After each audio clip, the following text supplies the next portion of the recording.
Hey guys, Paul with Five-Toed Geckos here, and today I'm going to show you guys how I have my leopard gecko set up, at least for the time being. So first thing you may notice right away is that it's actually in my bedroom. See, I got my TV here, my bed there, and then my bird here. The reason why the blanket's over the bird is because he tends not to shut up when I'm making a video.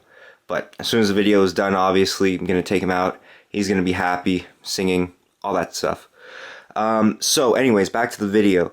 I actually have 3 racks here, even though it looks like I've only got 2. You can see right here basically is where these 2 racks are separated. It's actually 1 rack stacked on top of the other.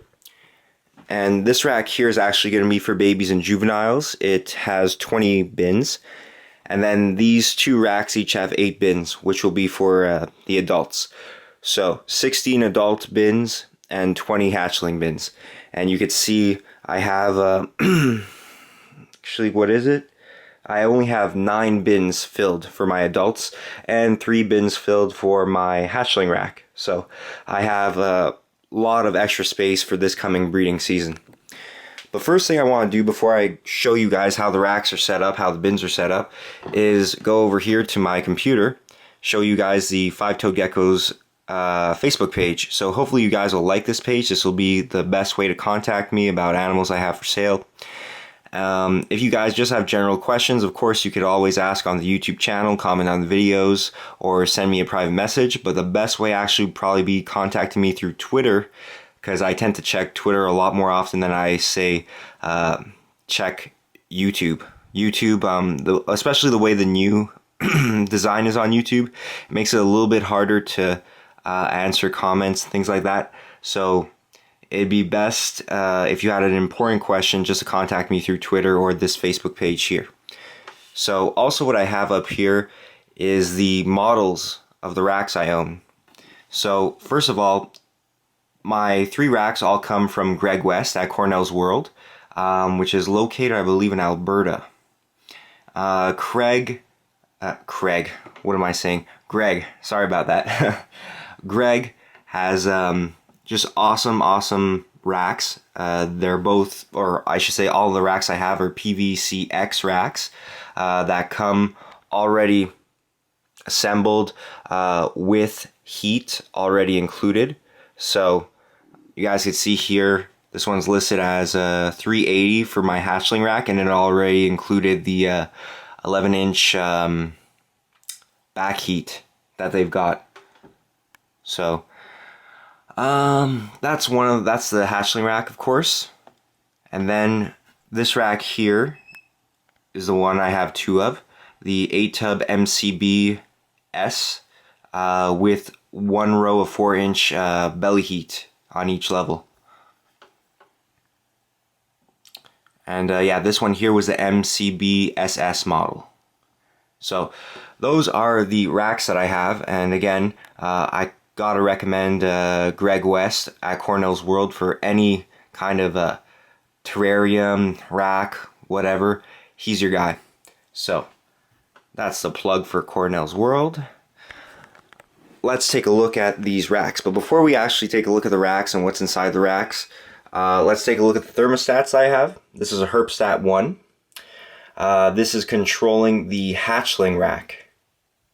And here's a Herpstat 2, which obviously has the 2 probes, and it's controlling the top and bottom adult racks.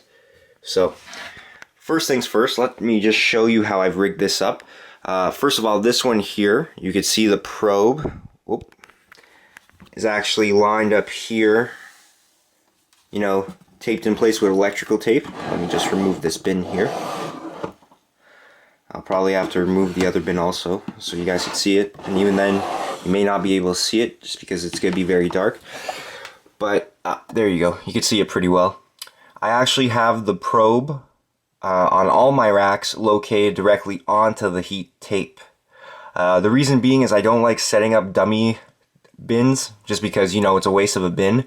And if you were to put the probe in with an actual live animal, who knows, the live animal may be able to displace the probe, move the probe maybe even all the way to the front of the bin, and then, you know, the front of the bin is never going to get to the temperature I'm looking for, so it'll overheat basically. You know, it'll be trying to heat your cold spot to what your thermostat says, which is obviously gonna overheat the animal, probably kill the animal. So because of that, I like to basically foolproof it by putting the probe directly onto the heat tape. Now, let's take a look, I guess, at how I have my hatchlings set up. You guys can see here I got a hide, ABS hide, that I also got from Greg West. And I have two bowls. One is the water bowl, the other is the mealworm or superworm bowl. And you guys can see I actually do not have a calcium dish in there. But what I do is that I put the calcium powder, whether it be with vitamin D3 or without vitamin D3, onto the insects once or twice a week, depending on if I'm giving vitamin D3 or the calcium ICB+. You guys can see the little female bandit there.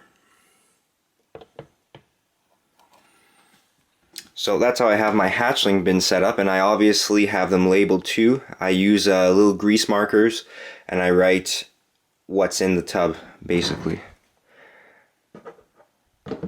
Now you guys will notice that the bins are extremely clean right now. I just cleaned these guys because, again, they're in my bedroom.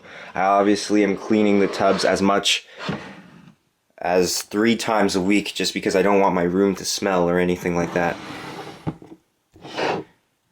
Take a look at the little goblin female there. Also, you guys will notice that these bins aren't drilled. I just messed everything up in here now. These bins aren't drilled. There's enough airflow actually between the rack and the bin that I don't have to drill these with holes. And because of that, humid hides aren't always necessary, because obviously without a lot of airflow, the bins stay pretty humid for leopard geckos. So humid hides aren't necessary really, but I do have humid hides in each of these bins just because you know, I have enough space to make a humid hide in there. Here I just basically have that hide, but of course, you know, let's say I see a leopard gecko that's about to go into a shed. What I'll actually do is I'll just spray down underneath the hide. The problem with that though is because these bins are really small, the whole bin will be humid really. So here are the adult bins now. Basically the same thing as the hatchling bins. The big difference being that they have, of course, the humid hide. And the humid hide, you know, just your basic kind of humid hide that you always see in everybody else's videos also. I use Exoterra plantation soil, but it's the same thing as Betta Beast or Eco Earth. It's all the same stuff, basically. It's coconut fiber that expands in water. And the reason why I use that in each of the cages is because obviously these females are going to be laying eggs at some point or another, and I want them to be very familiar with their humid hides or their nesting box. So that's the Godzilla Giant.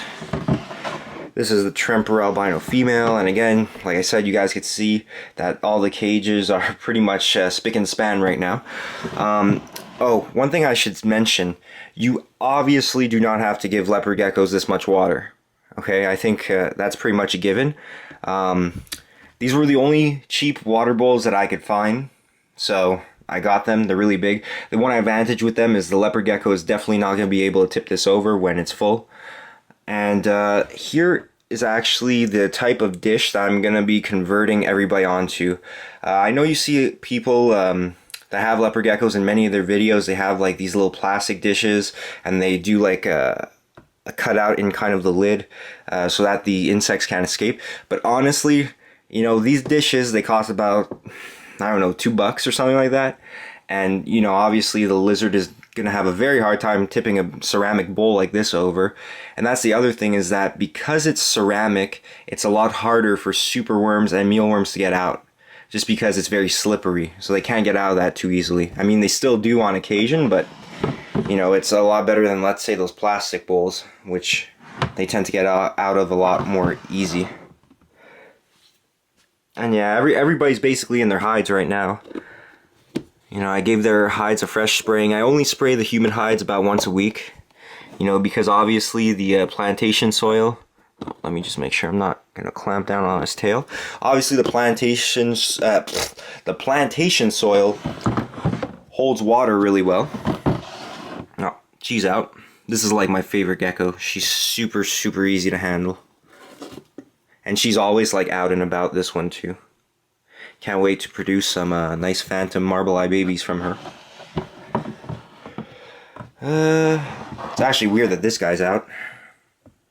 He's normally never out. He's always in his human hide. He's a digger too.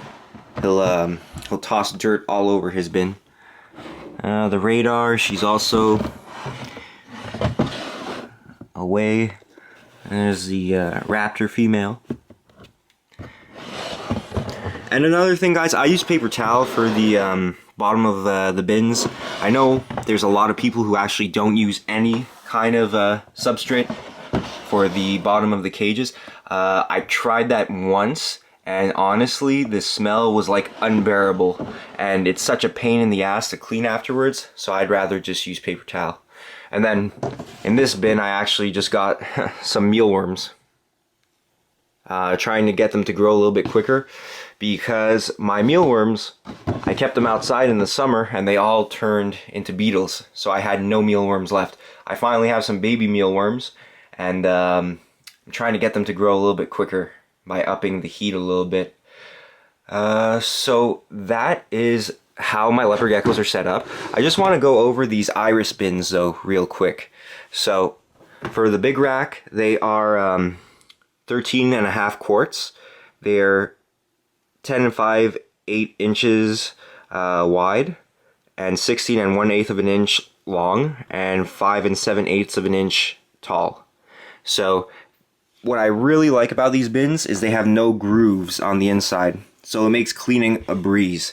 Bins with grooves on the inside, you know, sometimes the urates or the crap will get stuck in there, and you really have to like sometimes even go with an old toothbrush to clean that. This is super easy because it's completely flat at the bottom. Oh, sounds like we may have a visitor. Dogs are going crazy. These are the smaller bins, smaller iris bins, same make. You know, no grooves, really nice. And they are 6 quarts. They are 8 1/16 of an inch wide, and 13 9/16 of an inch long, and 4 5/16 of an inch high. So that's great for geckos that are probably up until they're this size, the size of the Tangerine Tornado. Like even her, she could be living in one of those, but I decided to give her one of these bigger bins just because, well, you know, I still have 7 that are empty. So that's the rack, guys, and let me actually just turn around here. Right on top of my bird's little carrier cage is one of the incubators I'll be using this season. Yeah, that's pretty much the video, guys. So that's how I have them set up. Oh, and I guess I should have shown this. Again, same principle as the other rack. You could see my probe is actually taped right here onto the heat tape. So that's the video, guys. Hope you guys enjoyed. This is how I keep the leopard geckos. I've had pretty good success thus far keeping them this way. Like I said, if you guys are interested in quality racks, contact Greg West at Cornell's World. Thanks, guys, and take care.